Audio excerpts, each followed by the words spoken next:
Assalamualaikum warahmatullahi wabarakatuh. Alhamdulillah, alhamdulillahilladzi ahallan nikah wa harrama sifah. Asyhadu an la ilaha illallah wahdahu la syarika lah wa asyhadu anna Muhammadan abduhu wa rasuluh. Allahumma salli ala sayyidina Muhammadin abdika wa nabiyyika wa rasulika nabiyyil ummiyyi wa ala alihi wa sahbihi ajma'in, amma ba'du. Hadratil mukarramin, para ustaz, para hujjaj, para guru, wabil khusus guru kita Kiai Haji Rohmani Syamlawi, Ustadz Ahmad Suwito, Ustadz Ai, Ustadz Khairuddin, Bang Haji Maeh, dan tentunya Sohibul Hajat yang mengundang kita pada malam hari ini, Bapak Ahmad Nur Rahim. Mudah-mudahan kita doakan, mudah-mudahan senantiasa Allah berikan kesehatan dan juga semua maksud serta hajatnya Allah kabulkan. Amin ya rabbal alamin. Alhamdulillah, malam hari ini kita diundang untuk menghadiri satu pembacaan doa memohonkan kepada Allah dalam rangka mendoakan putri dari Bapak Ahmad Nur Rahim yang kita kenal dengan Bang Rahim, yang insya Allah besok akan melangsungkan akdun nikah, akan melaksanakan akad nikah. Kita diminta untuk membacakan ayat-ayat, membacakan maulid atau riwayat Nabi, dan juga dengan barokah Al-Quran, barokah ayat-ayat, juga barokah riwayat Nabi yang tadi sudah dibacakan. Mudah-mudahan besok acaranya Allah berikan keberkahan. Amin. Saya nggak berani minta besok jangan hujan, takutnya doa saya manjur. Kampung Dugo nggak dihujanin tak. Jadi yang penting besok acaranya berkah. Amin. Mau itu hujannya banyak, mau hujannya dikit, yang penting berkah. Hadirin hadirat jamaah rahimakumullah, yang perlu diperhatikan oleh setiap dari kita semua ini adalah sebuah tekad kuat. Tekad kuat yang dimaksud di sini adalah niat. Niat untuk melaksanakan sesuatu. Niat yang dimaksud, niat umum ini adalah azam atau tekad kuat untuk melaksanakan sesuatu. Setiap masuk kewajiban, setiap masuk satu kefarduan, sudah masuk waktunya, maka yang perlu dilakukan oleh seorang muslim, orang Islam, perlu melakukan salah satu dari dua hal. Yang pertama, dia harus melakukan pekerjaan itu ketika sudah masuk waktunya. Kemudian yang kedua, kalau tidak melaksanakan pekerjaan itu, maka dia harus punya azam. Ini yang saya maksud tadi, azam dengan tekad kuat. Contoh begini Pak, begitu udah masuk azan Isya, berarti sudah masuk kewajiban untuk sholat Isya. Maka hal yang perlu dilakukan pertama kali adalah ambil wudhu sholat Isya. Itu kalau kita mau langsung. Nah, kalau kebetulan memang masih ada keperluan-keperluan, masih ada hal-hal yang tidak bisa ditinggalkan, maka kita punya tekad, ntar sholat Isyanya jam 8. Dalam hati itu harus ada seperti itu. Itu tekad kuat atau semacam niat, tapi sebutannya bukan niat, sebutannya azam yang sifatnya khusus. Setiap pelaksanaan ibadah, begitu sudah masuk waktunya, maka seorang muslim disediakan dua pilihan. Yang pertama, langsung kerjakan kewajiban-kewajiban itu. Yang kedua, kalau tidak bisa langsung, maka harus bertekad melaksanakan pekerjaan itu, yang namanya azam. Kalau dua-duanya tidak dilaksanakan, udah masuk sholat Isya, udah azan, tapi dia wudhu juga enggak, boro-boro dia ambil sarung ke masjid juga pura-pura aja, padahal rumahnya depan masjid.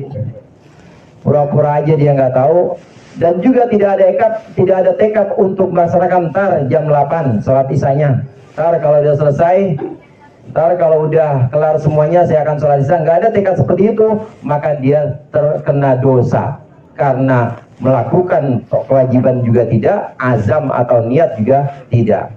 Ini adalah azam atau niat yang sifatnya khusus, niat untuk ibadah secara khusus. Nah, ada niat yang sifatnya umum atau azam yang sifatnya umum, hadirin.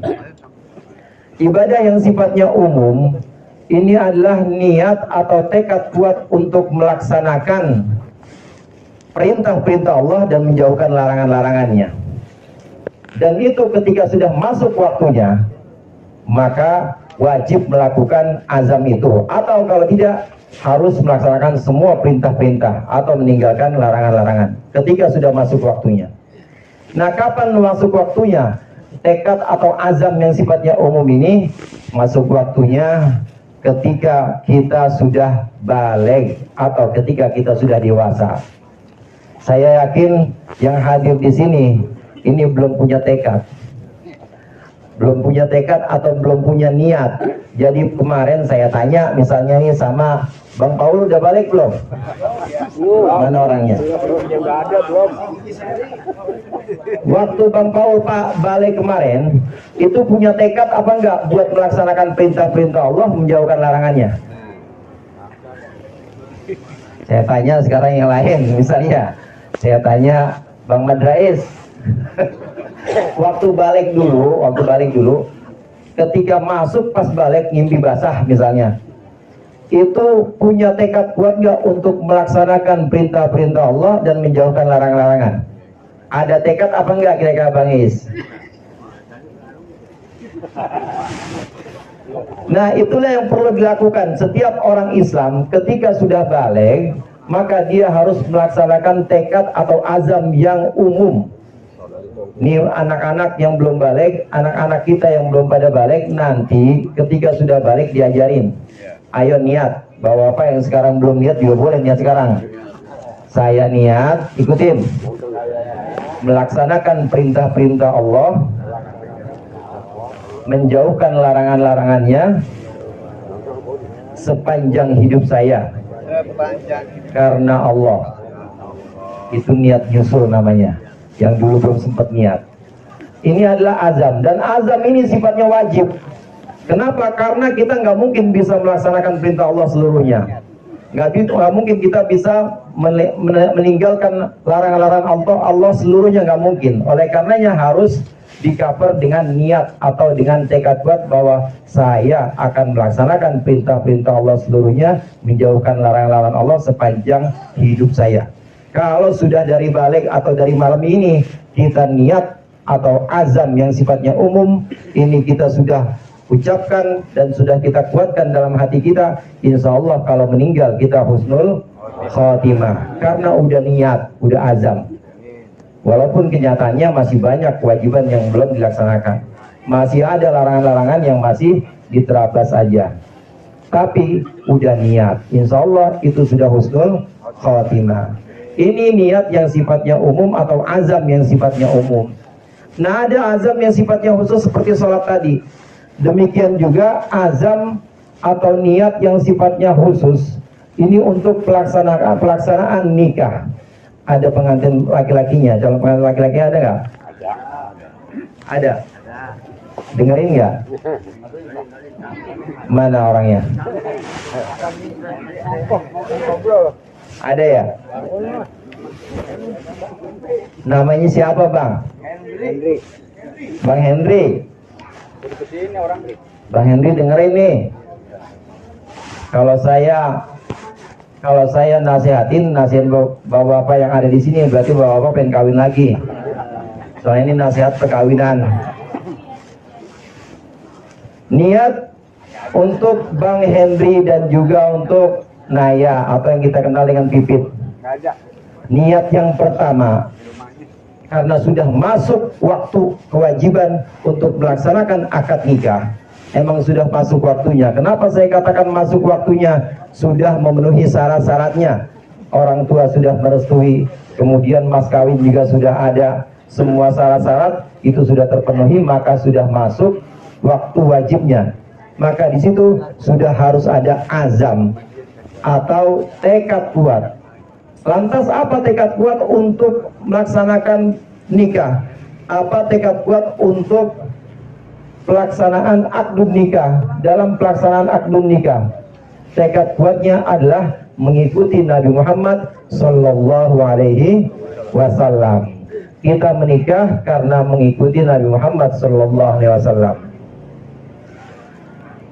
Karena Nabi Muhammad Sallallahu Alaihi Wasallam mengajarkan kita pernikahan, dan pernikahan ini memang dihalalkan untuk nanti Rasulullah banggakan di hari kiamat. Umat-umatku dibanggakan oleh Nabi Muhammad, umat-umatku demikian banyak.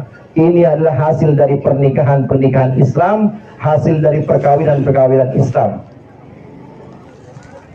Hadirin jamaah rahimakumullah, ini azam yang sifatnya umum. Kita mengikuti Nabi Muhammad dalam pelaksanaan nikah, maka tidak lain dan tidak bukan adalah mengikuti Nabi Muhammad Sallallahu Alaihi Wasallam. Hanya saja secara rinci, memang yang diajarkan oleh Rasulullah Sallallahu Alaihi Wasallam ada banyak. Di antaranya ada 12 adab atau 12 perilaku akhlak yang harus dijaga oleh seorang Islam yang ingin melaksanakan akad nikah. Secara umum betul, secara umum adalah melaksanakan atau mengikuti Nabi Muhammad. Tapi perinciannya yang pertama, ketika kita nikah, kita ingin melaksanakan akad nikah atau orang tua ingin menikahkan anaknya, paling tidak yang pertama yang harus dilakukan adalah walimah. Rasulullah Sallallahu Alaihi Wasallam bersabda, "Aulim walau bisyatin." Bikin walimah, bikin selamatan, meskipun cuma dengan seekor kambing. Cuma kayaknya kalau Bang Rohim mah nggak mungkin kalau kambing. Kayaknya mbahnya kambing.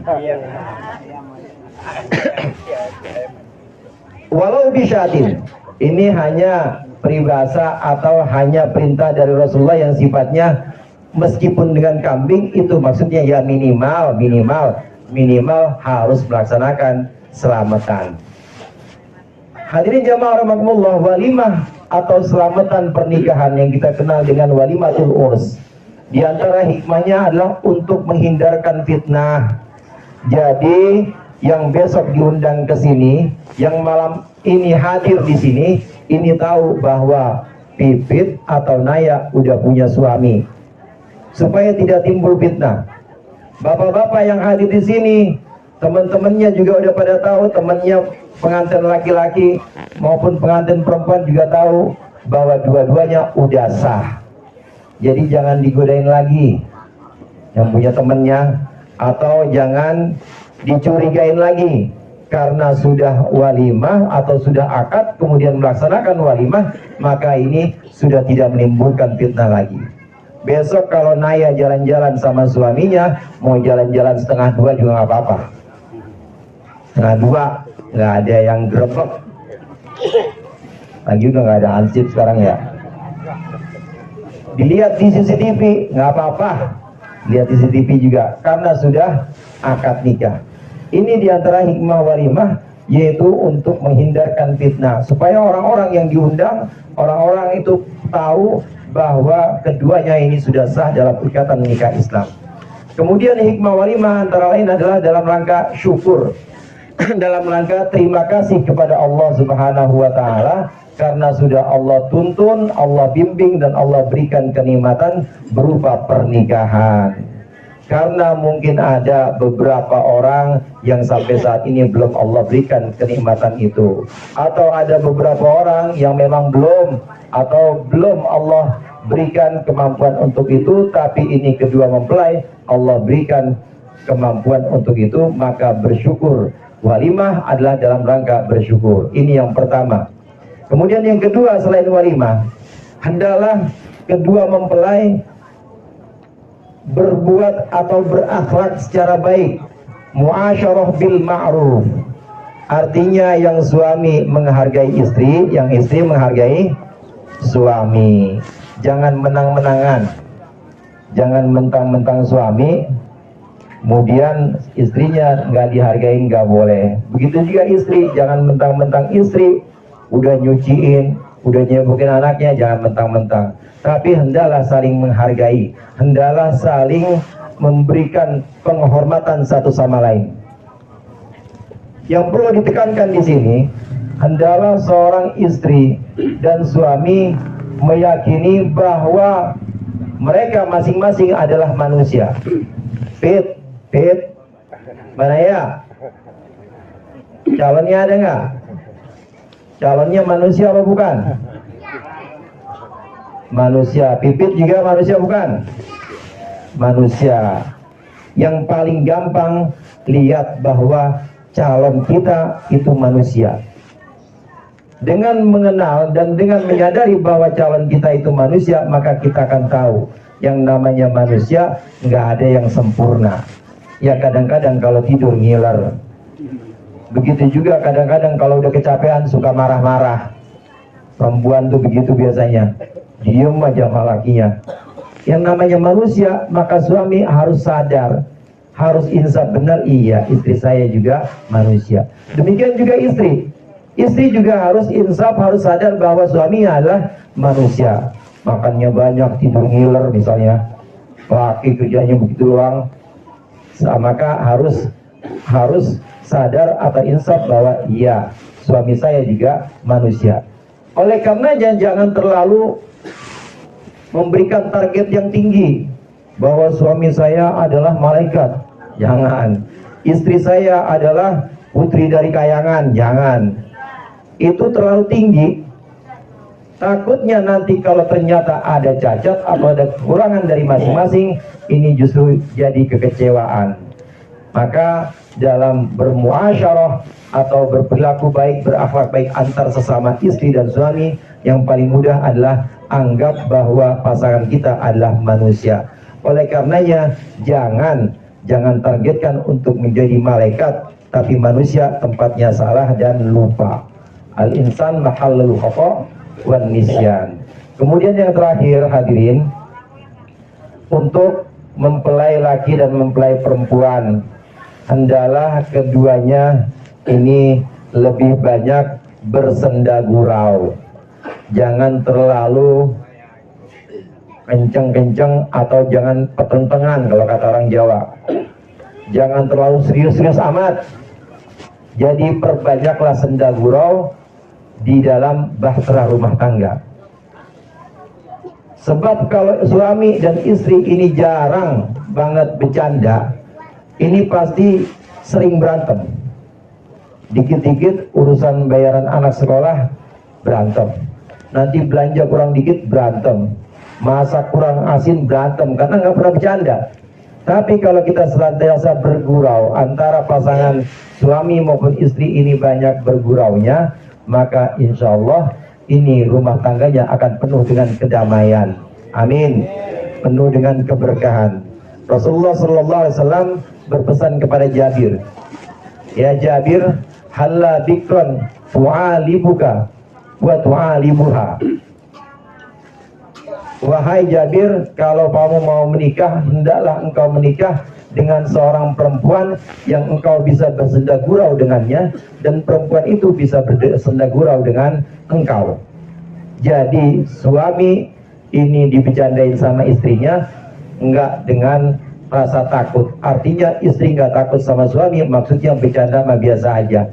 Begitu juga suami juga enggak takut sama istrinya, bercanda mah biasa aja. Karena ada pasangan dengan pasangan yang masing-masing sama-sama takut. Kadang suaminya takut sama istrinya, ya orang istrinya duitnya banyak kan, semuanya modal dari dia semua. Ada juga yang istrinya takut sama suaminya, karena suaminya dikit-dikit gaplok, dikit-dikit gaplok. Yang digaplok mah padahal ini meja, nyamuk, tapi kan serem juga.